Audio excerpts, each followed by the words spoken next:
If I can do that one thing, then we'll be ready. I can probably mute you. Oh yeah, mute me. I think I did it. Okay. All right. Woo! That was an adventure. I think we're firing on all cylinders now. We're a bit late, but it took a while for people to get here with traffic.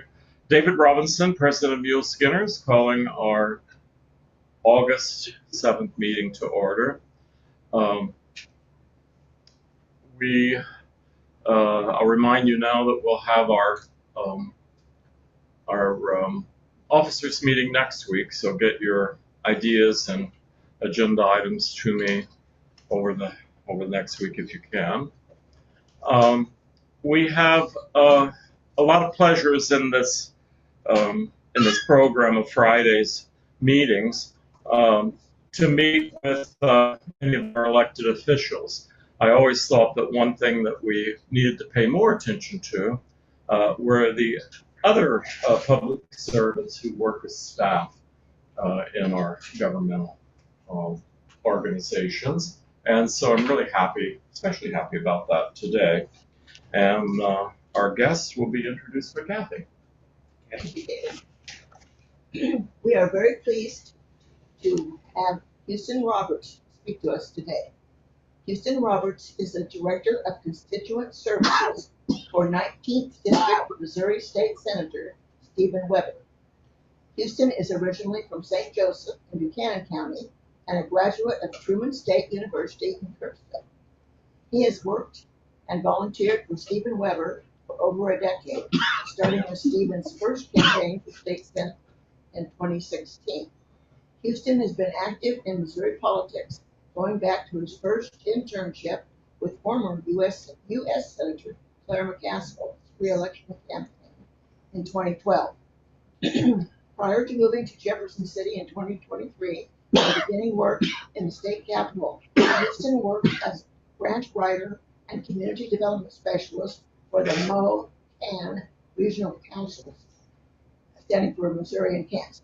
In this role, he assisted communities and counties in Northwest Missouri to apply for state and federal grants, such as community development block grants. Welcome, Houston. Hey, pleasure to be here. Thank you. Looking at that there? Okay. Yeah. Don't worry about it. Just ignore it. But it's going to be closer than it feels comfortable for the sound.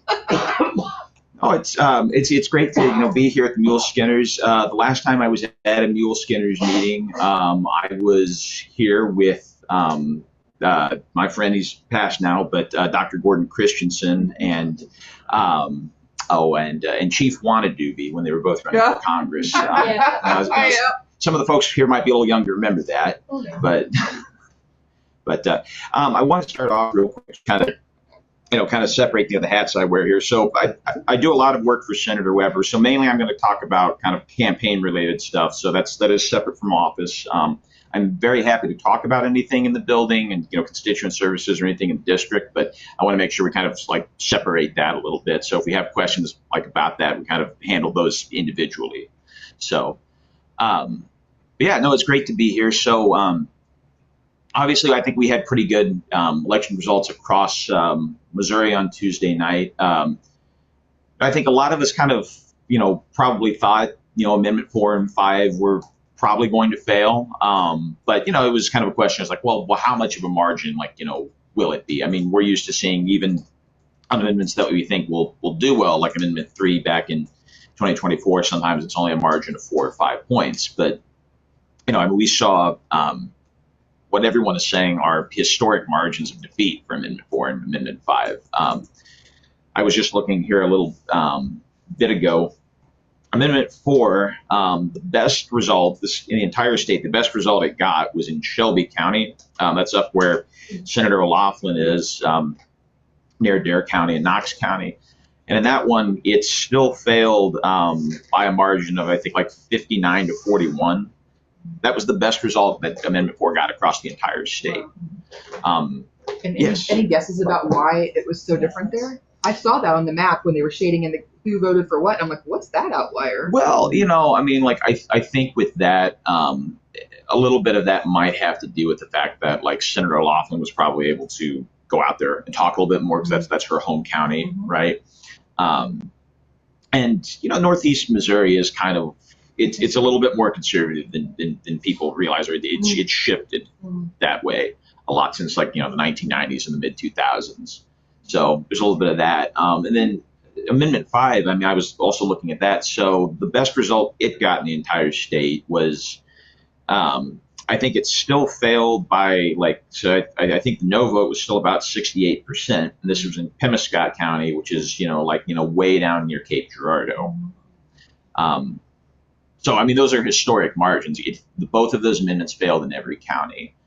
So I had someone ask earlier, okay, it's like, well, if the people of Missouri seem to be so kind of in lockstep on this message about these amendments being bad, I know the Republicans voted for these, or where's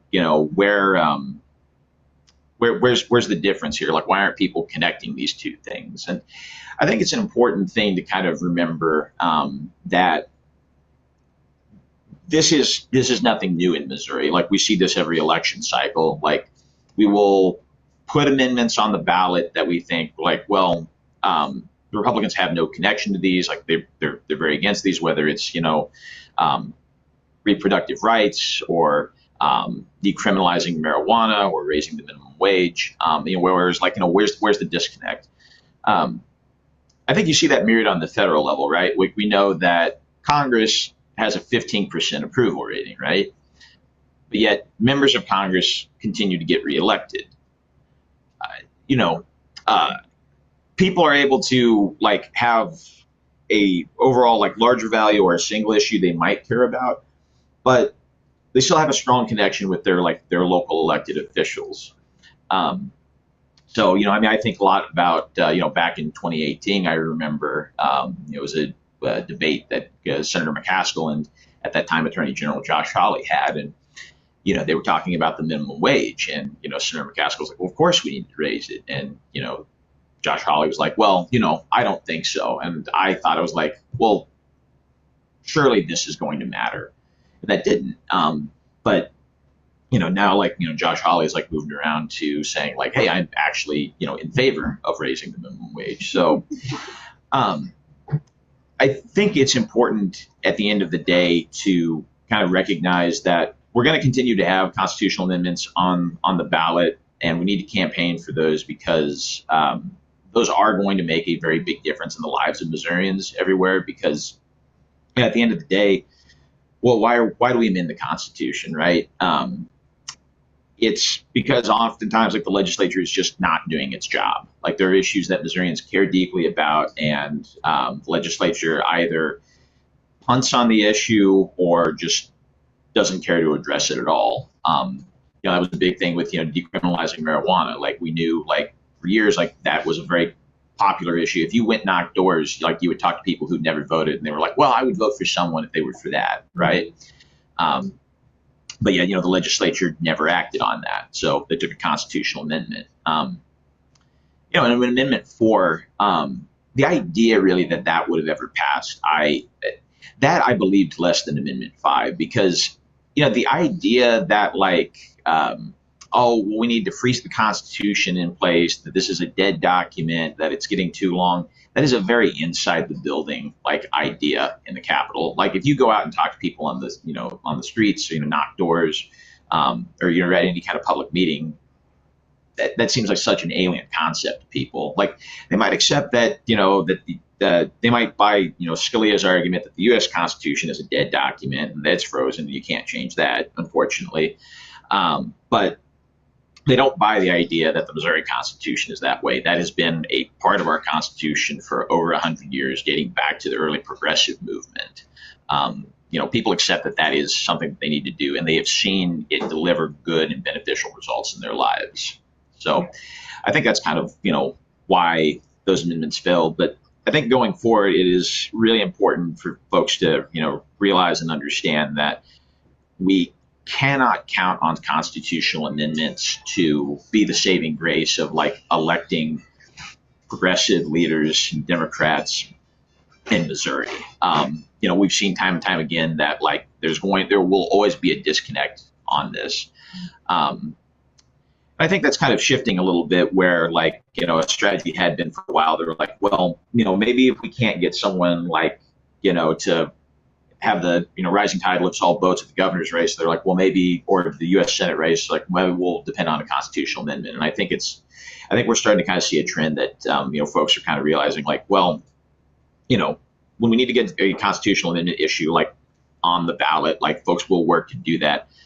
But it is actually probably more beneficial for the state in terms of like electing leaders to focus more on, fundraising for individual candidates, as well as, getting grassroots efforts and volunteers for individual candidates, and not hoping that some other thing on the ballot will like, lift up the margins on people running for office. So that kind of answers that question. Turnout was high.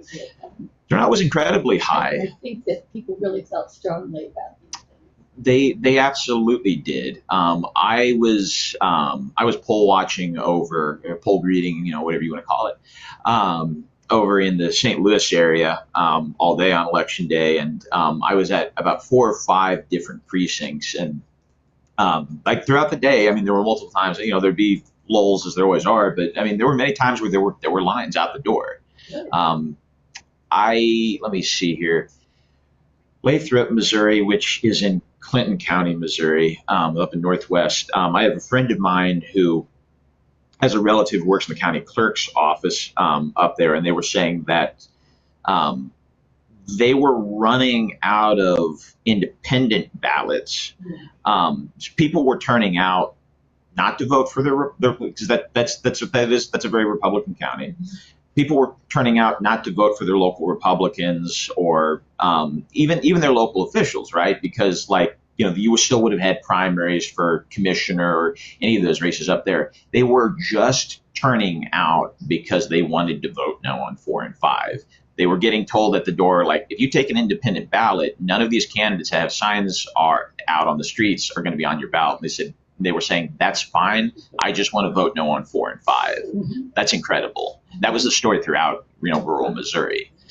But that kind of shows, again, at the end of the day, like there is a disconnect between candidates and these issues. Like people who are going and getting these ballots, they were told, or like, hey, you can still have 4 and 5 on your ballot, no matter what. But you have to choose, which one of these are on there. And there might have been some folks who still like wanted to vote in their presiding commissioner race, but maybe they didn't consider themselves a Republican or Democrat, but they still passed that up because they said like, no, the only thing that matters to me is voting no on 4 and 5. So, yeah, I mean, it was an amazing trend throughout the state.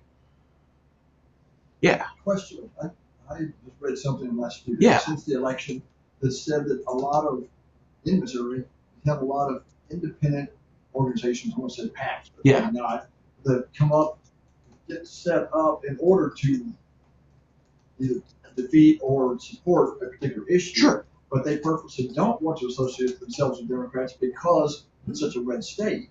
But the Democrats themselves should do a better job of saying, yes, we are in favor of this thing too. What are your thoughts on that? Yeah, it's important, like when candidates are going out to like make clear where they stand on those things. Like I think you could see even the Republicans kind of like really fell into a trap, like when they were out on the stump, this election cycle, people were asking them, they were like, well, where do you stand on Amendment 5?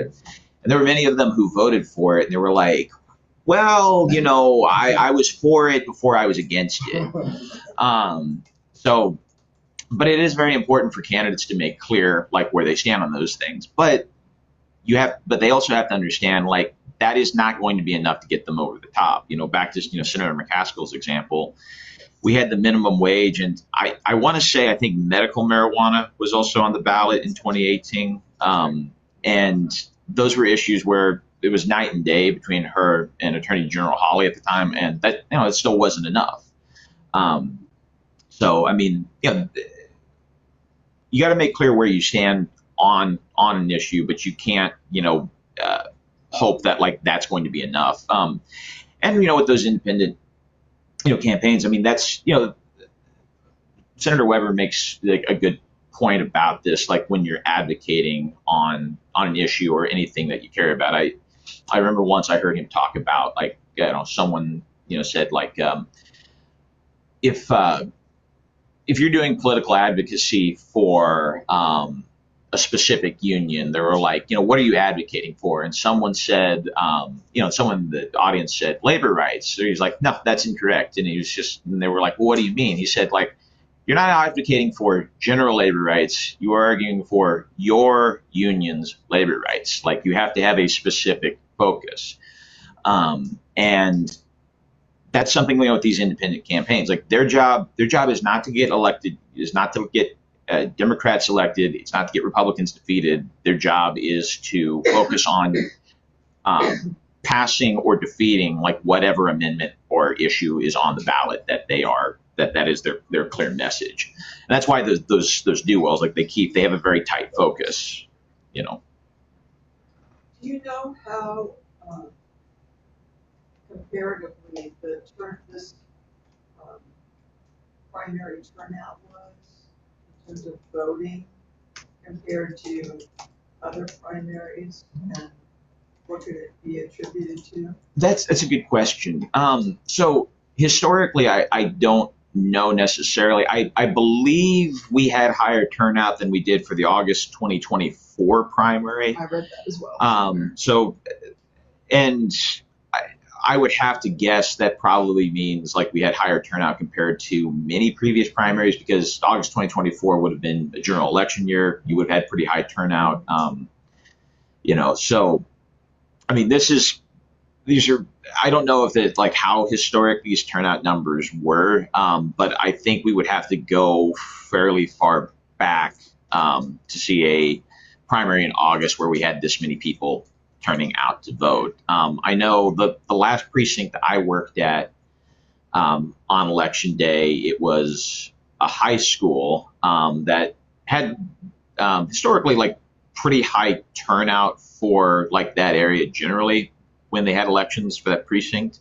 And I think by noon they had already, like, passed their historic numbers for turnout for any primary they had ever had.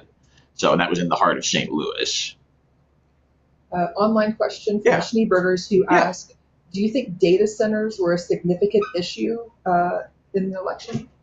That's a good question. I think to a degree, I think it might have been the tipping point. So I look, for example, at Senator Curtis Trent, right, who did not get reelected, and data centers did start to become an issue in his election. Now, it was also like the fact that there was Amendment 5, which he had been the main sponsor of. He worked to get across the finish line. So it was a combination of those two things. And another example I will look at is Senator-elect Mike Deering, who won his primary. I don't remember how close that one was, but there was real talk that he might have been in danger in his primary because his district includes Montgomery County, where Google is building their large data center. So, like, these are kind of like a little bit of an issue. They can be kind of a tipping point, but I don't think they were necessarily like the end all be all in these things. I think the bigger factor was clearly like Amendment 5. Data centers are going to continue to probably be a very large, campaign issue. I think, especially, then in the coming years in the next legislative session, like that will be a big talking point. Not to get too much into that other hat, as I mentioned earlier, but yeah, no, I think the bigger issue was Amendment 5, but I do think data centers did play a role. I mean, I think you would have been hard pressed to find anyone running in the state who did not, at the very least, post something on Facebook about like where they stood on data centers. And I think you'll continue to see that a little bit. The conservation issue passed well. Yeah. There wasn't much said about it. No, I mean, like, with that, I mean, that was when I would even go door to door, like kind of people would ask, like, well, what is this? And it was just like, it benefits parks. We've had it in the Constitution for a while. We put it in the Constitution, got it out of the budget process specifically because it's like, funding these programs, having a base amount of funding for parks. Missourians decided that was more important than making those like subject to, being chopped up in the budget process every year. Mm-hmm. I said, but, it's not like a permanent thing in the Constitution, right? That's like why we have the sunset aspect on it. I remember on election day, I heard I think he's Mark Cox. He's a right wing radio talk show host. I was listening to the radio when I was eating my lunch on election day, and he was trying to make a big deal about Amendment 1, and he was like, I think we need to get this back into the budget process, and it's just like, it has no oversight. It's like, well, what do you mean it doesn't have any oversight? It has a sunset written in. It's like Missourians have the opportunity to have a say on this like every so many years. So yeah. No, it did well. I guess a softball question I Sure. have. Yeah. And I forgot which hat you have on right now. So if you need to trade hats. I've got the political hat on right now. Okay. So, taking into consideration the disconnect we were just talking about between people's values and the things they want to vote for and the values of the people they're voting for in the two elected positions. And this was just the primary. We have the big dance coming up in November. Yeah. So if the people in this room who work on elections, what lessons do we take from that? I mean, we know that. Knowing's half the battle, right? So how do we message? How do we knock doors? How do we get voters to understand? I don't know. What lessons do you think we need to take forward in our campaigning and our, Sure. Yeah, I think one of the big things is that outreach to voters does work. If you had asked me or, Senator Webbber or anyone earlier this year, like, is Missouri going to eliminate the income tax if they put on the ballot? We would have said, yeah, probably. Like, because how do you argue against like, hey, like we're going to eliminate your taxes? Yeah. But the No on 5 campaign did a really effective job of saying, like, this isn't about eliminating the income tax. This is about saying no to an everything tax. Like they flipped the script on that. They said that, this is actually a tax increase. But that was an argument that still had to be articulated. People had to go out. They had to knock doors. People had to fundraise to get mailers out the door. They had to do all of the things that a campaign does to succeed. Like, you can't just hope this is going to work. And the big thing, too, is that, like, they talked to a widespread group of Missourians, right? Like, as we kind of mentioned, like, this wasn't just Democrats or Republicans, like, who were against this. This was everyone. And that only works when you, like, believe that, like, hey, I might disagree with this person on 98% of, like, issues, but I'm still going to try to talk to them. Like, if it's this one specific issue, we might be able to find some common ground on this. And that was the story across the state. The No on 4 and No on 5 folks, went out and they said, we're going to try to talk to everyone, and we're going to break this down to a very basic issue and say, like, on No on 4, they were saying, like, hey, they had kind of two different messages with that one. They said they were talking to the folks in the cities, and they were saying, like, the legislature continues to overrule you. Like, the amendment process is like your only way to have a say in this. But then in the rural areas, and this was an equally true message. They went out and they said, like, the amendment process has not just been a thing for liberals and progressives and in the hippies, right? Like, they were like, you guys have put Hancock. The Hancock Amendment. You did that. Was right to farm back in 2014. Like there have been conservative, like, issues added to the Constitution, and they kind of pointed out there were, like, if you pass Amendment 4, like, you're freezing the Constitution in place. Like, if there's something you don't like, you will never be able to amend the Constitution again to fix it. And the same thing with Amendment 5, like they went out to, the, Democratic, strongholds, it's like some of our more urban areas. And, they made the argument, they were like, this is going to destroy the state's budget. Like all of these, like you think the budget is bad now, like you ain't seen nothing yet.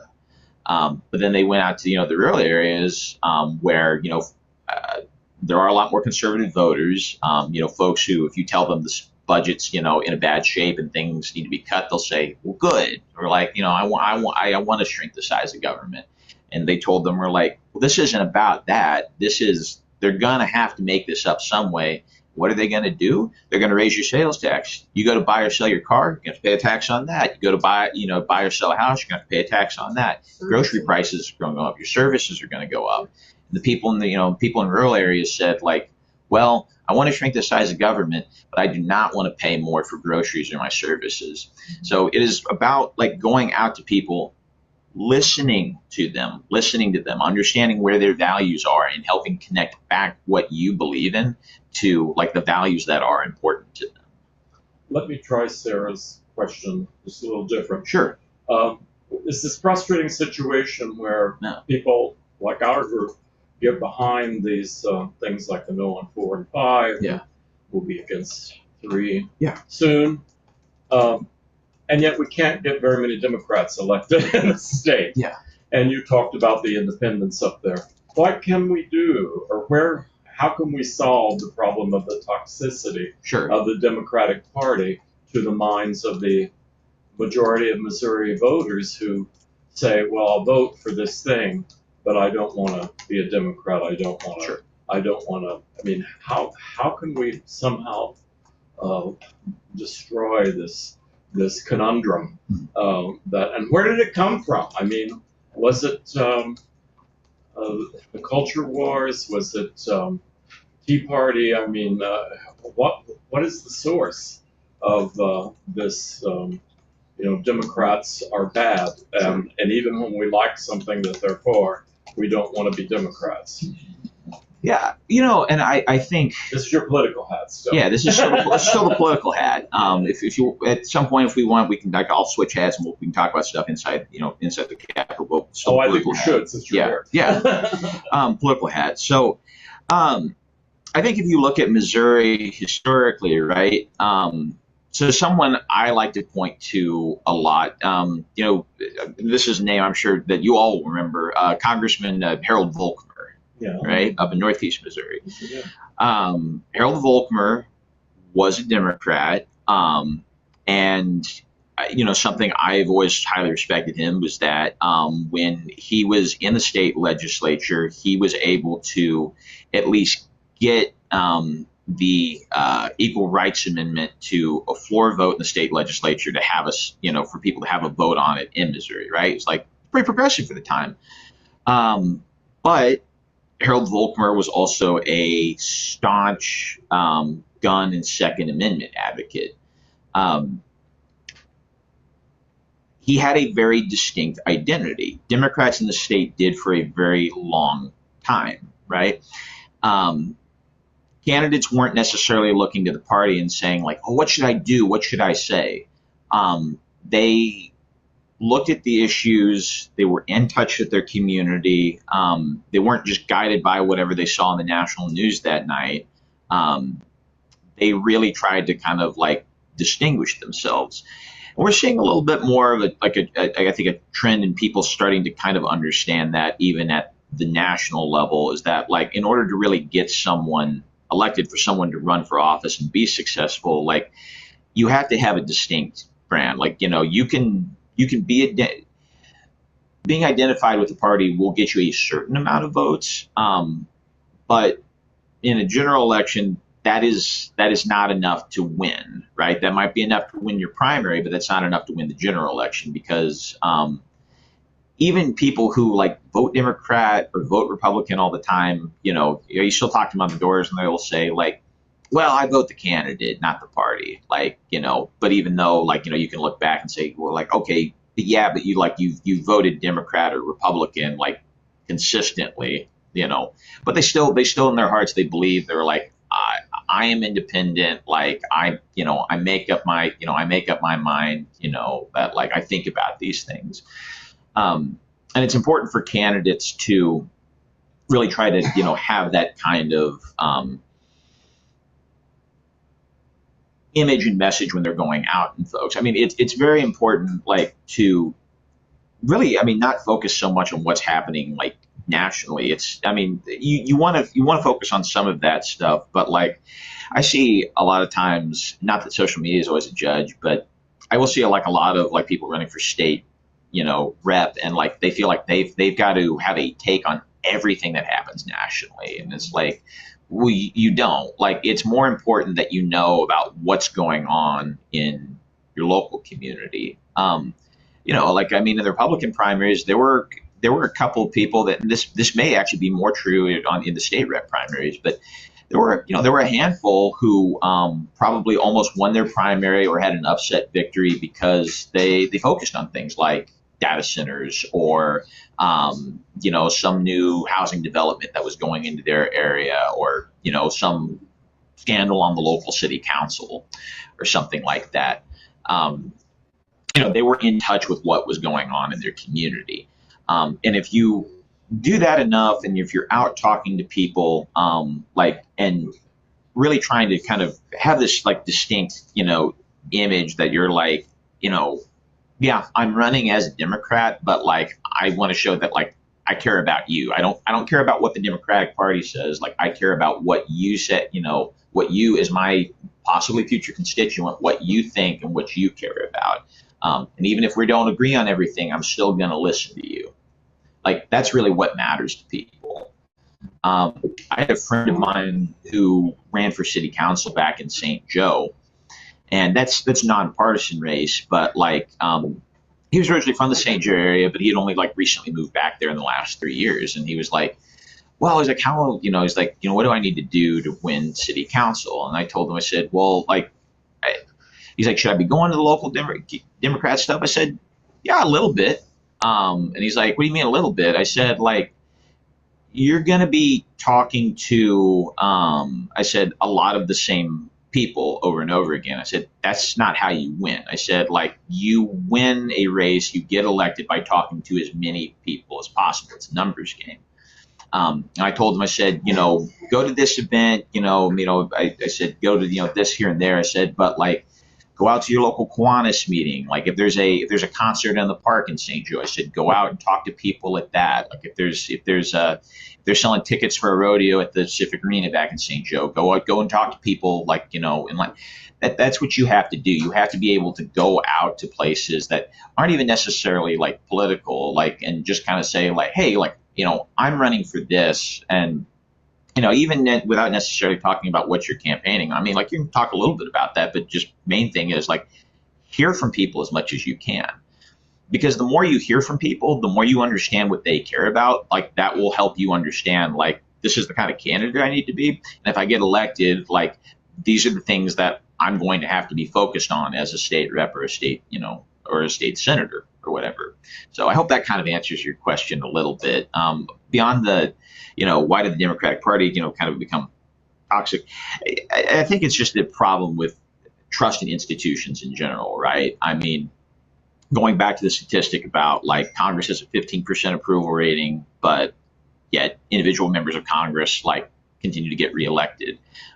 It's very easy to paint, a political party as just this amorphous thing. We don't even really understand what it stands for. Because I mean, like, the Democratic Party, like political parties in general, are expected to have a take on every issue. I think Pete Buttigieg, he once wrote a paper kind of about like a correlation between success that Democrats had at winning elections, like on the national level, and how long their platform was. And what he looked at, he found out is that like actually like the years where the Democratic Party's platform was at its shortest, it was distilled down into distinct values, and it didn't try to address every single issue. That was when Democrats seemed to do better at the national level. So, I mean, I think that's kind of the thing, is like really trying to connect back to values, be listening to people, and don't necessarily feel like you have to paint yourself into a corner on every issue. Like, you have to have things that you clearly stand for, but you also have to be willing to kind of show that, like, hey, I am an independent person and I will go out and I will listen to people. So, Alice, you got a question? Well, it's not really a question. But Sure. A comment question. Yeah. So Boone County really showed up at this election. They did. In 2024, on the abortion rights, Yeah. we were 33% of the state victory. So that didn't need to have happened this election, but 12,500 to 1,500 for Amendment 5, and Sharon Jones blowing that guy Sorrell out of the water. I mean, it's amazing. Yeah. But yet, can they elect Becky Brewer? And I talked to somebody from Centralia this week at a little party, and she said, and she's a Democrat, I'm sure, and she said, well, you know,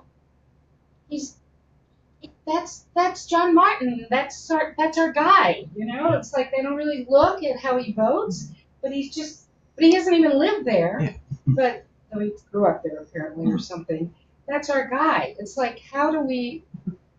Sure. That's our difficulty. I like what she said about John Martin is the one that helped with Amendment 5 on the ballot. And she will say that a lot during the Yeah, campaign. and I think know she will. that's really great to bring that out. But that's what we're up against all over the state. Yeah. Right.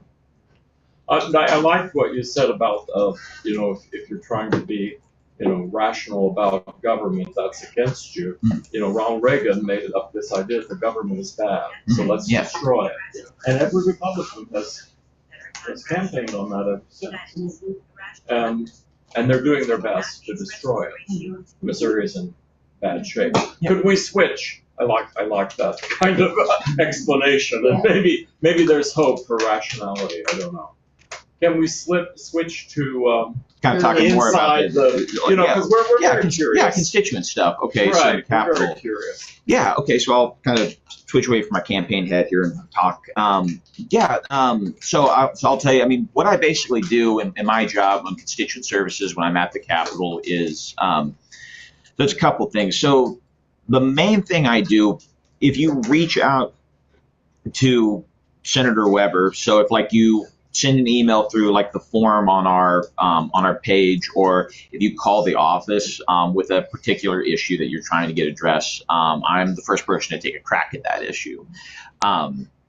So it's, you know, my job to kind of like look over what that issue is and kind of figure out like, okay, is this something that like I can address for you very quickly, or is this something that we're gonna have to think a little bit more on? Like I need to get the senators, view on this, like is more information, like, to the senator on this as well, to help kind of connect him back to it. But I really kind of see my job at the end of the day is it's about, my job is to do customer service, right? It's to make sure that if people have problems in the district or there are things that they're worried about, that's both getting communicated back to the senator, and that if it is, like a problem that can be fixed relatively quickly, like with a couple phone calls to a different, agencies in the state government or at the local level to try to get those addressed. So I do that. My other job is, two other parts of that. I take a lot of meetings when folks, come into our office. The thing about like the state Senate is that unlike the state House, the schedule is an absolute whirlwind. The senator is often asked to be at 5 different places at once.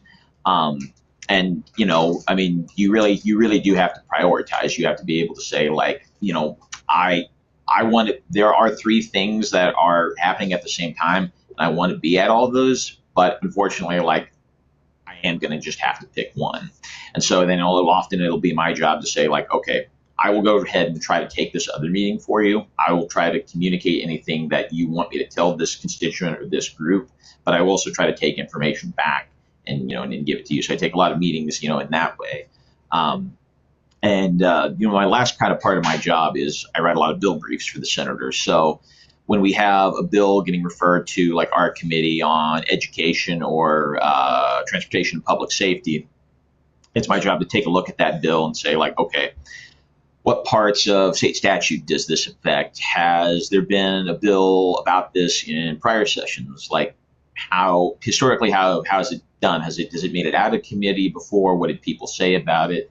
And then to look at the bill summary and kind of really try to summarize it and write, a couple like bullet points for the senator and let him know like, hey, this is what this does specifically.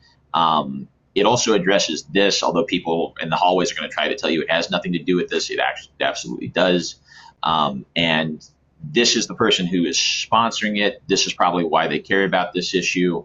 And try to kind of, write him just kind of like these, briefs. So when he goes to committee, he can take a look at this on, one or two pages and say like, okay, like, and, I think I'm going to vote on this way, or knowing all of this, I'm probably going to go ahead and try to ask these questions. So that part of my job is to try to arm the senator with knowledge, keep brief, but help him understand, like, if he's going into a meeting or something like that, especially at the committee meeting, to understand what he's going to be up against. I'll remind people that at the last chili supper, we awarded our Young Democrat Award to Houston's colleague, Carly Ressler Seek. Yeah. So in honor of a lot of things she'd done before. Yeah. And now she's also in this group. A broader question. Yeah. I mean, this constituent service and being a help to the senator, we kind of assume you're doing that. This information about what that's like is interesting. I guess I'd like to ask about the Capitol, the environment of the Capitol itself. I have spent some time, and I think several people here have too, going down to testify or to join a group that wanted to, show up about some issue or that sort of thing. What helps? What does a small faction like the Democratic Party in Missouri need from support from the public? What would make things go better? What do you imagine as a staffer watching these things get organized and happening all the time and not happening sometimes? What would you hope to see happening more in the future? I will just kind of general advice for anyone coming down to the Capitol to advocate on an issue is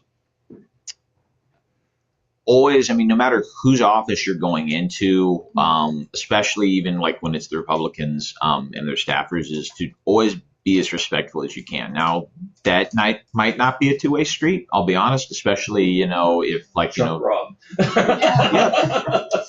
Yeah, especially if you let them know, like, that you are Democrats.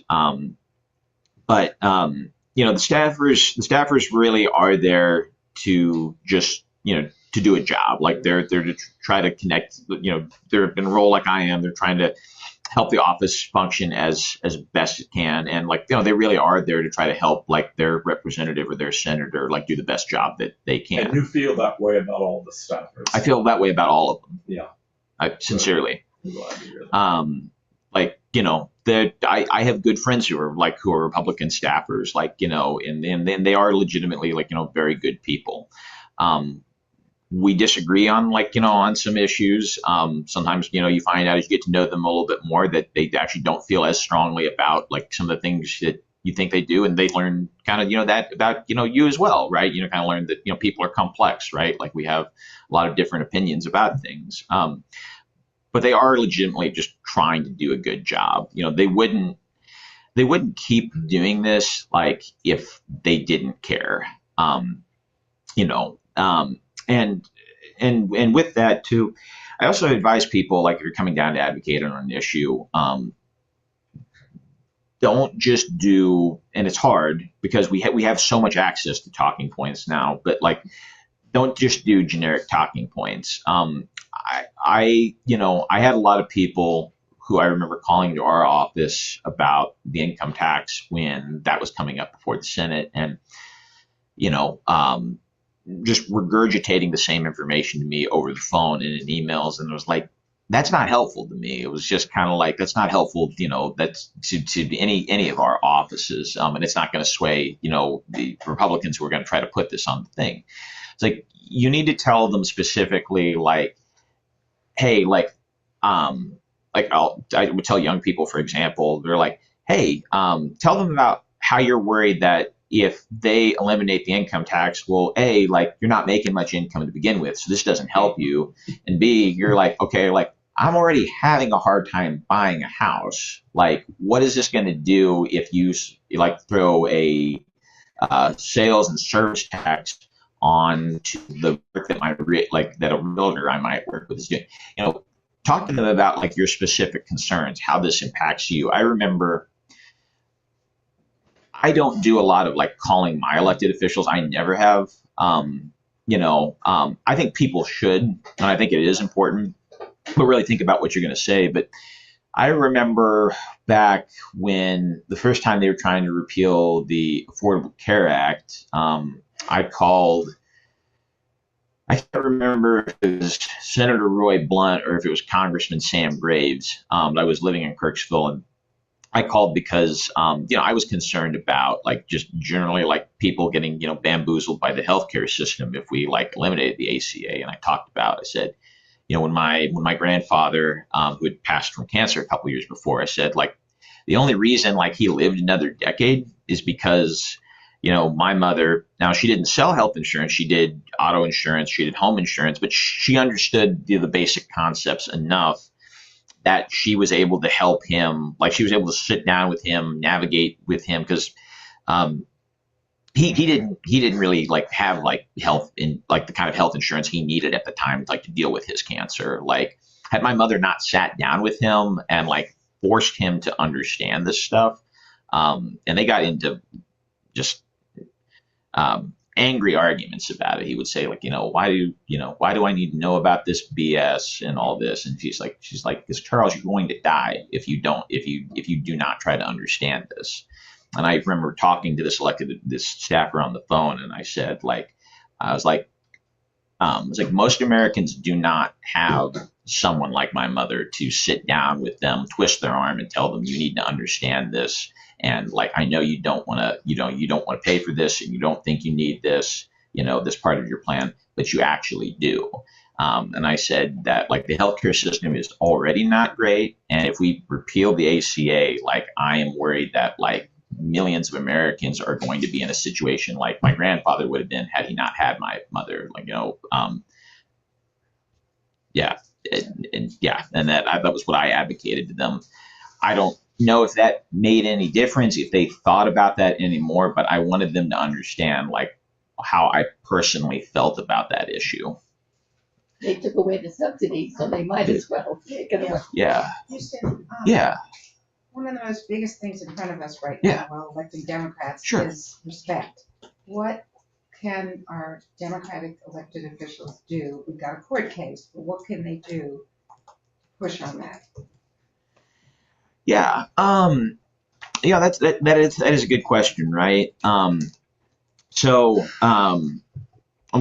talking about the congressional redistricting, right? With the Secretary of State.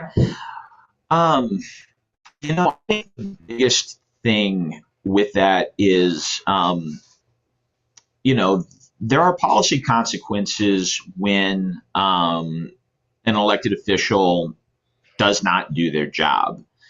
Talking about Hoskins. Mm-hmm. Yeah.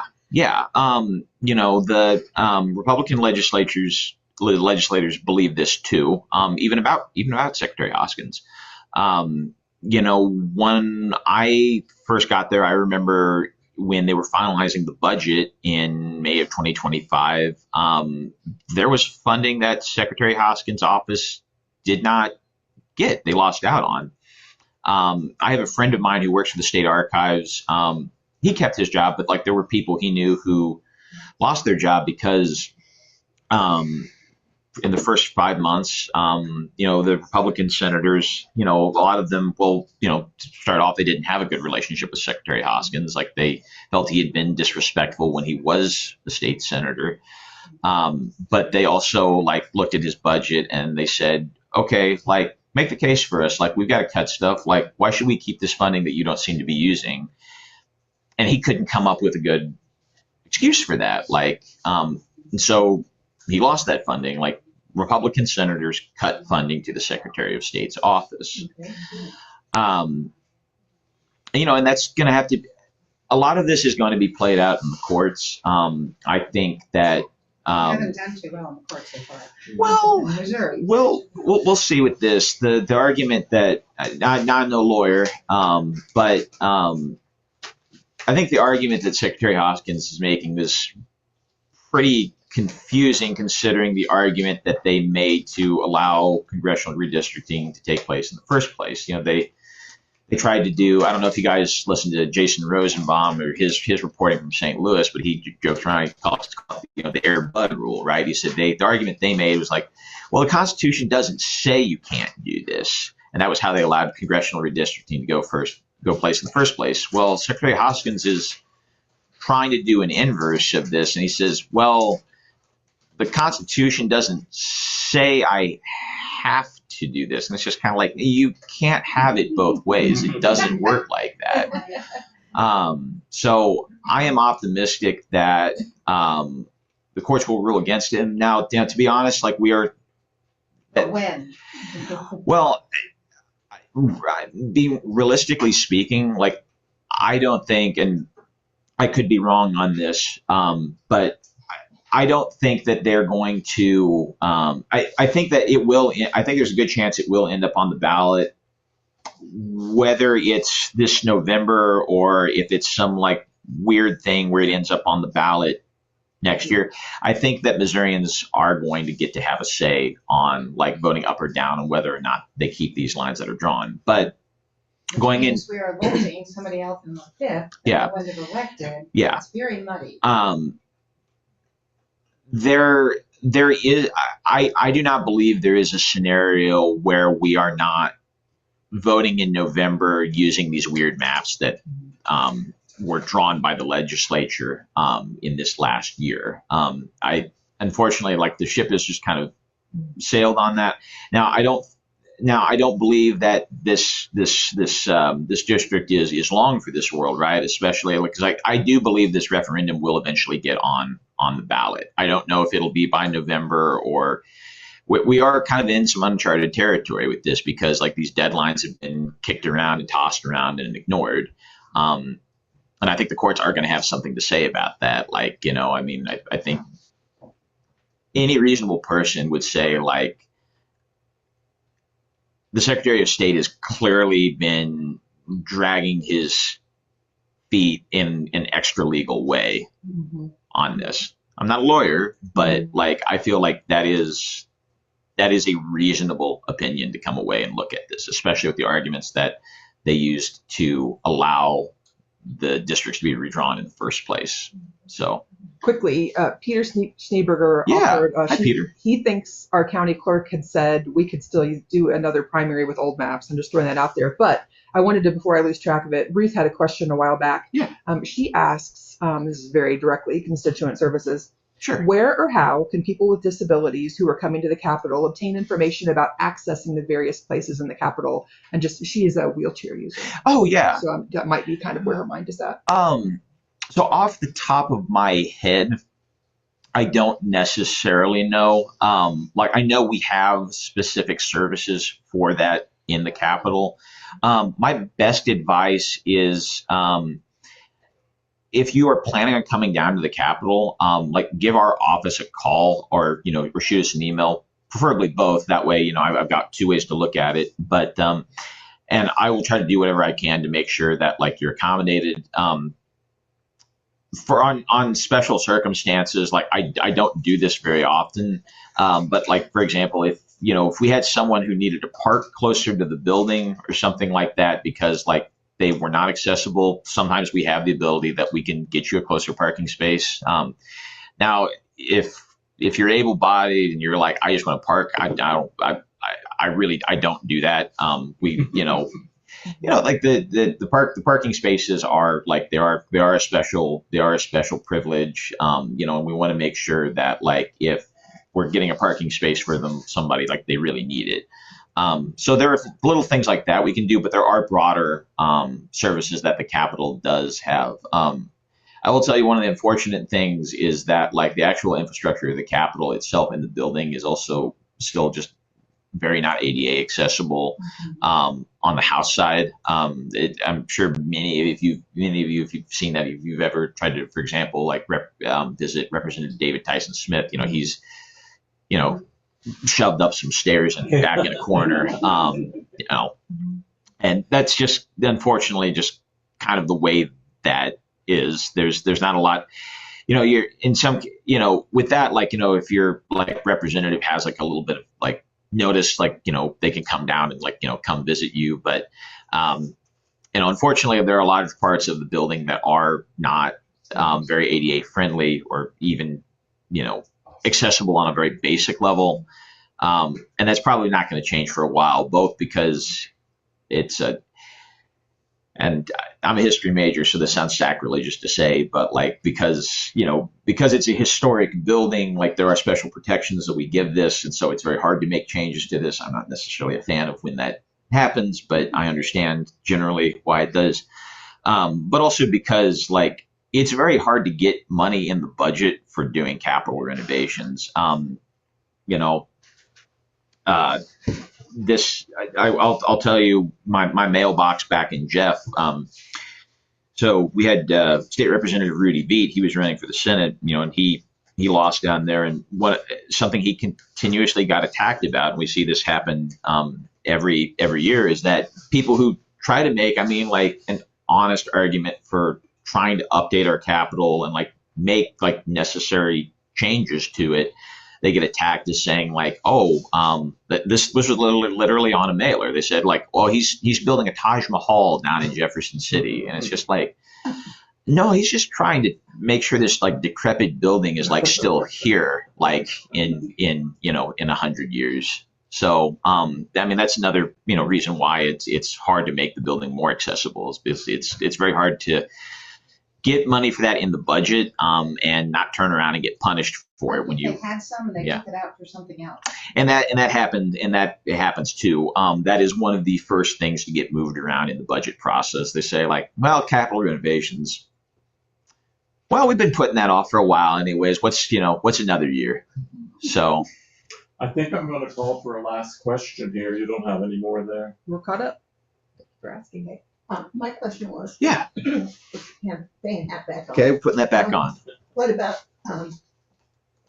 senators or representatives in this area outside of Boone County that should we be supporting for election this year?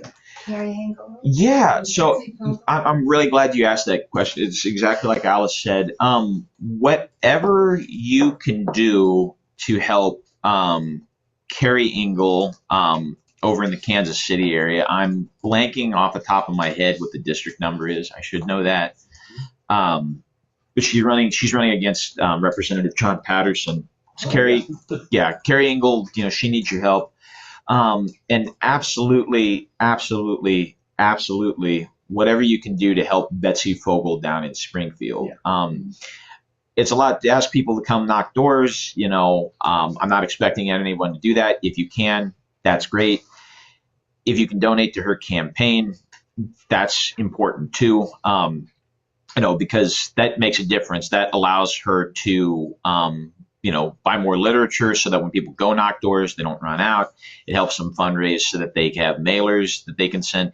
Things like that, they really do make a difference. And there's real potential that we can flip those seats, especially Betsy's. That there's a very good shot at that one, and I think Carrie does really have a shot over in the Kansas City area. So absolutely those. And beyond that, I'll tell you, do whatever you can to help Becky Brewer as well. We are. And I know you guys are, and I'm thankful for that, and I appreciate that. That's going to be a very tough race. But like I said, especially whatever you can do to help Betsy and Carrie. And the reason I specifically advocate about those is because while it is great for us to flip a House race over, on the State House side, this really is kind of a numbers game. We have to flip so many House seats for us to be able to break the superminority over. Huh. I used to remember this off the top of my head. It might be 3, it might be 4. And then the Senate, it's 2 or 3. The Senate, I believe it's, let me see, because we lost, I think it might be 2. That sounds right. So, I mean, and if we flip that on the Senate side, if we flip both of those on the Senate side, that actually makes a bigger difference because being in the super minority, getting out of the super minority in the House just means that, well, you might be able to add an extra day into how long it's going to take to get a bill through there, that's significant. But it's not as big as if we flip 2 seats over in the Senate. The amount of power that Democrats are going to have to negotiate, change bills, get bills off the calendar, get amendments added on, it's going to be significant. Like it is critical. If you were to ask me, if I could wave a magic wand and we could flip the super minority in either of those chambers, I would say the Senate hands down. Even if we could only flip 1 seat in the Senate and all we could do was keep the exact same number we had in the House, I would still take that. That's how important that is. Peter Schneeberger asks, will 2 Senate seats get us the filibuster back? That's a good question, Peter. 2 or 3, it's right there. I believe it would take about 3 to do that off the top of my head. Democrats kind of can filibuster now. It just kind of depends on something they've had success with is that for example, there are members of the Freedom Caucus, whatever that means, on the Republican side who often aren't in lockstep with the rest of their colleagues, and so if they withhold their votes, that allows Democrats or folks to be able to kind of filibuster on an issue, would talk on an issue, and get things negotiated. But I think, Peter, I think you're right. I think it is about 3. 3 seats would kind of put us over the top where we wouldn't necessarily have to worry as much about having to get a stray Republican vote on that. We would have about the numbers we would need. Charter schools? I think we're going to have to. Good. I'll stick around here afterwards and talk to anybody. We do want to have Pam do her announcements. Yeah. So we make sure we get those right. I don't think there are any major issues to talk about. I will remind you that we voted last week to send Becky Brewer $1,000 under the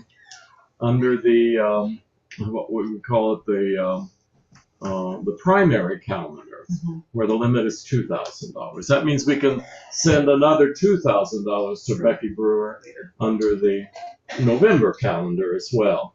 So we got that in at the last minute, and it was just reported by their campaign. Maybe 2. We can do another $2,000 in November if we raise that money. So we don't have to raise money for all our candidates who are in. That's one thing that we'll be talking about next week. So we did flip that in early. We were promised some donations that haven't come through yet, but those donations, of course, will be for November now. And are we getting our calendar up there? We are. Yeah. So Is this as good as we can do? That's The size? yeah, That's what it usually looks like at home. I think. It looks smaller, it's just really big. I'll just read from her computer. yeah, for sure. That was really interesting, Houston. There, I thank you. appreciate But now I your can't knowledge. watch the chat. and So what if you anybody did. else chat, Tell her it's to really be here. see it. It's really been helpful. Let's do the announcements now. So next week we're going to have Brianna Linden, who Where we is can get a our- lot of these questions answered about how big That's the right. primary That will was. really be helpful. Yeah. I'm looking forward. She's going to tell us about voting in Missouri in 2026. So that will be good to have her. So tomorrow will be the usual Patriots Against Kings protest at 10:30 at the corner of Stadium and Broadway. Today from noon to, no, that's next week, I'm sorry. Next Friday from, which is the 14th, from noon to 6 is the Powerhouse Community Development host back to school bash at the MU Healthcare Pavilion. Then Wednesday the 19th, the Central Committee will do their reorganization, the Boone County Commission chambers. And then there won't be a usual Central Committee meeting. So that's what I have. Yes. So tomorrow is the whateverth anniversary of Hiroshima. And That's right. I I was always gonna put like that to in. go. The Peace Smoke Markheim always puts on this really lovely little event at Gordon Shelter. I don't know, 6:37. As it gets dark, Yeah. we make these little. We have a few speakers. And it's an important event that we all, in some way, need to think about as the only country that ever dropped nuclear weapons, at least so far. There's music and speakers. And then we make and the these little floating- things that float on styrofoam, which you recolor them and put them in the water, and it looks really beautiful. Yeah. And anyway, I'll put it out there. Thank you. What time is it? I'm sorry I missed that. I don't know. I'll get it in announcement. It's probably like 6:30. Yeah, it'll I have think to be it, late as I enough so remember, you it can do was the 6. And then candles. yeah, I don't think it's a potluck, but Yeah, it is. It is a oh, potluck. okay, it's a potluck. Well, Mark always chips beans, but it's a really lovely little event to see that on the water and do some internal thinking about our warlike culture. Okay. Well, if you can get that on the announcements too, Yeah, that would be great. I'll get it before we send it out.